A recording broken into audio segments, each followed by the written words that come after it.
बारामती तालुक्यातील पिंपळी इथल्या नीरा डावा कालव्याला भगदाड पडलेलं आहे।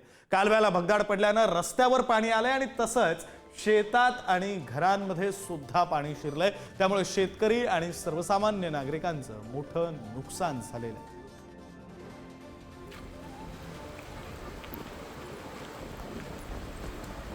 आपले प्रतिनिधी जयकुमार जाधव फोन लाईनवरून जोडले गेलेले आहेत। अधिकचा तपशील जयकुमार यांच्याकडून घेऊया। जयकुमार,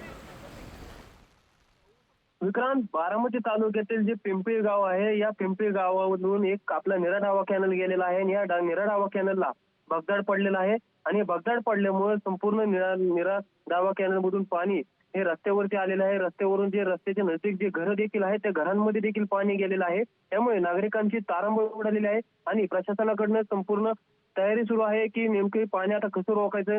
नीरा डावा कॅनलवरती जे बंधारे आहेत ते बंधारे देखील बंद करण्याच्या सूचना इरिगेशन विभागाकडून देण्यात आलेले आहेत, परंतु जे भगदाड पडल्यामुळे त्या क्षणी नागरिकांच्या घरात देखील मोठे नुकसान पाणी गेलेलं आहे। त्यामुळे नागरिकांची तारांबळ झालेली आहे। 2 दिवस झाले सलग बारामतीमध्ये संततधार पावसाची चालू आहे। त्यामुळे देखील शेतकऱ्यांवरती तणाव वाटत पिकांचं नुकसान देखील मोठ्या प्रमाणात झालेलं आहे। यात आता या नीरा डावा कॅनलच्या पिंपळीमध्ये जी भगदाड पडलेली आहे यामुळे नागरिकांची तारांबळ उडालेली आहे। विक्रांत, खरं आहे जयकुमार, त्यामुळे नागरिकांचं मोठं नुकसान सुद्धा होतंय, शेत पिकांचं सुद्धा मोठं नुकसान होतंय आणि या नुकसानीला कारणीभूत असलेलं हे भगदाड नेमकं कोणामुळे पडलं, कोण त्याला कारणीभूत आहे हे सुद्धा पाहणं महत्त्वाचं आहे। धन्यवाद तुम्ही दिलेल्या सगळ्या तपशिलांसाठी।